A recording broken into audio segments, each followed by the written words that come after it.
자, 오늘은 록스디, 지백의 힘이 다음 세대에게 어떻게 이어졌는지에 대해 이야기해보려고 합니다. 샹크스의 검, 사실은 피거랜드 갈링이 갓벨리 사건 이후 록스디, 지백에게서 빼앗은 것이죠. 검은 수염의 졸리 로저에 그려진 세 개의 해골은 그의 주력선 사벨 오브 지백 세이블 업 엑스이비, 즉 지백의 검이라는 이름과 아주 밀접한 관련이 있습니다. 이 때문에 많은 팬들은 검은 수염이 환수종 케르베로스 열매를 먹고 머리가 셋이 된 게 아니냐는 추측을 했었죠. 하지만 여러분, 진실은 그게 아니었습니다. 그는 바로 다중인격자였던 겁니다. 케르베로스의 단서는 결국 피거랜드 가문의 혈통을 이은 신의 기사단 총사령관 피거랜드 갈링의 아들, 바로 샹크스의 검에서 나타났습니다. 갈링은 갓벨리 전투의 참전 인물이었고요. 흰 수염을 평생 괴롭혔던 몸의 상처는 샹크스와 꼭 닮은 검객이 입혔다는 소문이 파다한데 그 검객이 다름 아닌 갈링이라는 겁니다. 이건 갓벨리 사건 당시 갈링이 록스 해적단과 로저 해적단을 상대로 싸울 만큼 어마어마한 강자였다는 걸 보여줍니다. 분명 갈링은 젊은 시절의 검술에 천룡인의 혈통에서 오는 불사의 능력까지 더해져 굉장히 까다로운 상대였을 겁니다. 하지만 실버즈 레일리가 확인해줬듯 신의 기사단은 불사가 아니며 패왕색 패기가 그들을 꺾을 열쇠라고 했죠. 이는 갈링이 전설적인 해적들에게 결코 뒤지지 않는 압도적인 힘을 가졌다는 걸 시사합니다. 이 전투 끝에 지백은 패배했고 그의 손에 있던 검은 갈링의 차지가 되었습니다. 그리고 그는 그 검을 아들인 샹크스에게 물려주었죠. 그렇다면 이게 케르베로스 열매 그리고 사왕 검은 수염과 대체 무슨 관련이 있는 걸까요? 시간대를 한번 살펴볼 필요가 있습니다. 38년 전 록스 해적단이 해체되었는데 흥미롭게도 미스 버킹엄 스튜시 버킨은 그보다 1년 전인 39년 전에 설립된 과학그룹 MADS의 멤버였습니다. 미스 버킨 같은 과학 범죄자라면 MADS와 접촉해서 지백의 DNA로 스튜시를, 뉴게이트의 DNA로 위블이라는 두 복제품을 만드는 걸 지원받는 건 충분히 가능한 시나리오입니다. 그렇다면 그녀가 록스디, 지백의 DNA를 훔쳐서 또 다른 무시무시한 실험을 했을 가능성은 왜 생각해보지 않겠습니까? 검은 수염은 40년 전에 태어났고 마르코는 그의 신체 구조가 아주 특별하다고 증언했습니다. 공교롭게도 검은 수염의 혈통 또한 지백처럼 특별하다고 알려졌는데 그들이 부자지간이기 때문입니다. 여러분이 놓치셨을 수도 있는데 지백을 소개하는 장면에서 그는 훗날 사왕이 될 검은 수염의 아버지로, 로저는 에이스의 아버지로, 가프는 루피의 할아버지로 소개됩니다. 왜 이때 내레이터는 가프가 사왕 루피의 할아버지라는 걸 몰랐을까요? 어쩌면 이건 검은 수염이 이 이야기에서 오를 수 있는 최고의 지위가 사왕까지라는 걸 암시하는 복선일 수 있습니다. 루피는 사왕을 넘어 아마도 해적왕이 될 것이고 이는 세계의 왕이 되겠다는 검은 수염의 야망이 머지않아 아버지 지백처럼 좌절될 것임을 의미합니다. 원피스가 최종장에 접어든 만큼 그의 힘과 특별한 혈통의 비밀은 곧 밝혀지겠죠. 223화와 225화를 다시 한번 떠올려 보시죠.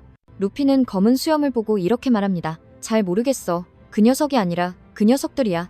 이건 검은 수염이 단 하나의 인격이나 신체를 가진 게 아니라는 뜻입니다.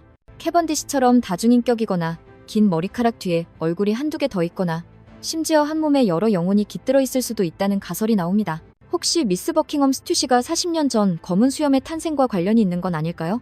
그녀는 최소 44년 전부터 록스 해적단에 있었으니 그가 태어나는 걸 봤을 수도 있습니다. 과학자였던 그녀라면 MADS를 통해 유전자 이식을 실행했을 수도 있고 이를 통해 록스가 아들의 몸속에 다른 인격으로 살아남아 허의 옥자로 돌아갈 날을 도모하고 있을지도 모릅니다. 그 이야기는 잠시 접어두고 록스 D, 지백의 검에 대해 좀 더 파고들어 보겠습니다. 지백의 검술은 폭격처럼 폭발하는 능력이 있었고 이걸로 로키의 다리에 상처를 입혔습니다. 이 폭발, 정말 인상적이죠. 지백은 검술을 정교하게 제어해서 로키가 죽지 않을 정도로만 상처를 냈습니다. 사실 그 정도 실력자라면 아이 하나의 목숨을 끊는 건 식은 죽먹기였을 텐데요. 그렇다면 지백의 검에 악마의 열매 능력이 깃들어 있었던 걸까요? 바로 그 케르베로스 말입니다. 1125화에 나온 갈링의 검을 주목해주세요. 오다 작가님은 이 검의 디자인에 정말 공을 들였습니다.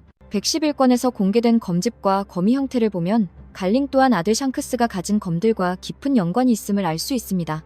샹크스는 그리폰을, 갈링은 가설이지만 케르베로스를 가지고 있는 거죠. 예전 영상에서 말씀드렸듯 샹크스는 마리조아에 가기 전까지 최소 2자루의 검을 사용했습니다. 지금의 그리폰과는 다른 구조의 검이었죠. 샹크스와 갈링의 검자루가 칼집 깊숙이 밝히는 모습이 꽤 비슷해서 많은 팬들은 두 사람의 거미 같은 뿌리를 가졌다고 믿습니다. 부자지간이니까요.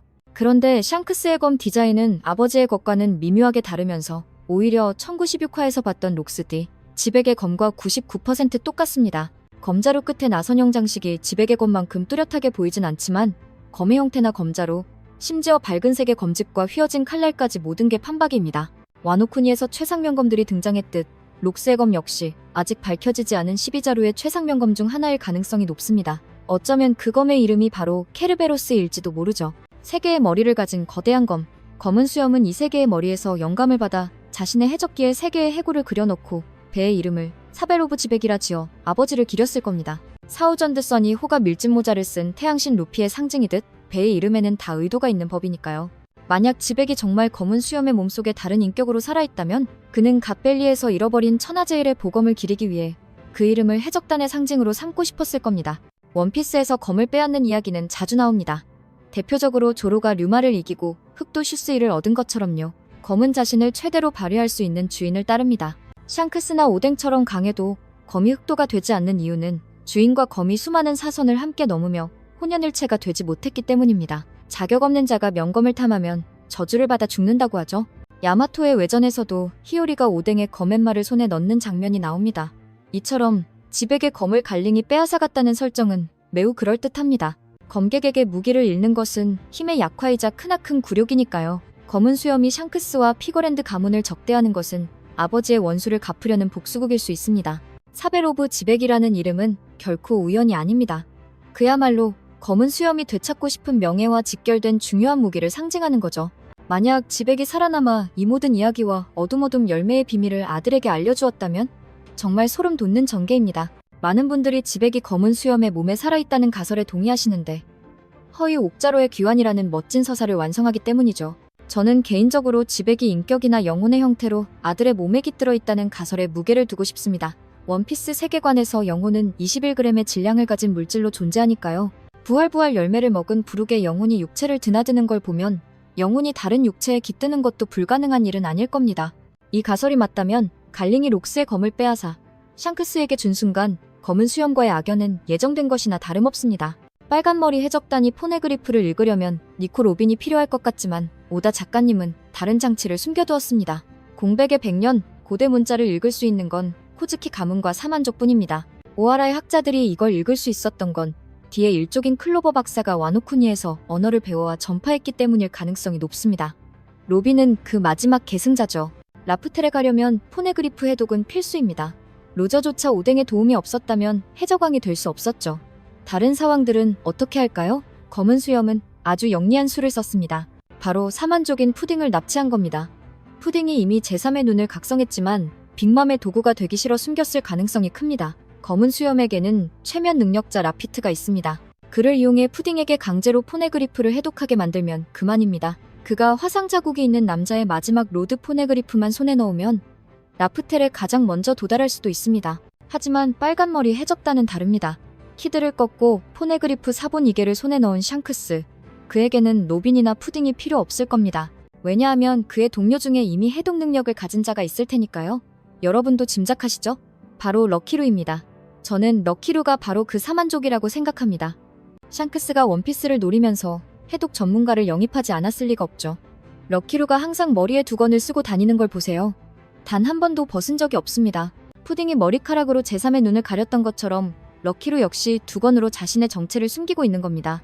사만족은 세계 정부의 표적이 되거나 평범한 사람들로부터 괴물 취급을 받기 때문에 자신을 숨겨야만 했습니다. 푸딩과 카타쿠리가 그랬던 것처럼요. 만약 이것이 사실이라면 빨간머리 해적단은 이미 원피스를 손에 넣기 위한 모든 준비를 마친 셈입니다. 샹크스가 이제 원피스를 가지러 가자고 자신있게 말한 데에는 다 이유가 있었던 거죠. 여기서 끝이 아닙니다. 837, 838화 표지 연재를 보면 빨간머리 해적단이 어떤 결혼식에 참석해 있는데 정작 럭키루의 모습은 보이지 않습니다. 야소비나 샹크스는 자신들보다 훨씬 큰 누군가를 올려다보며 웃고 있죠. 제 생각에 이 결혼식의 주인공은 바로 럭키루와 거인 신부입니다. 원피스 세계에서는 종족을 초월한 결혼이 얼마든지 가능하니까요. 엘바프의 로키 왕자가 로라에게 청혼했던 것처럼요. 아마 이 결혼식 이후 럭키루의 아내는 엘바프로 돌아갔을 것이고 최근 샹크스가 엘바프에 들른 것도 그녀와 관련이 있을 겁니다.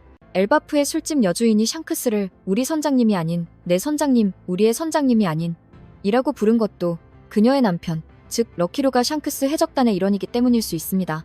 샹크스가 밀짚 모자 일당에게 의도적으로 시련을 주는 건지 아니면 이 모든 게 우연의 연속인지는 아직 모르겠지만 엘바프에서 벌어질 사건의 중심에는 분명 샹크스와 그의 피거랜드 가문이 있을 겁니다. 자, 여기까지가 제가 분석한 내용입니다.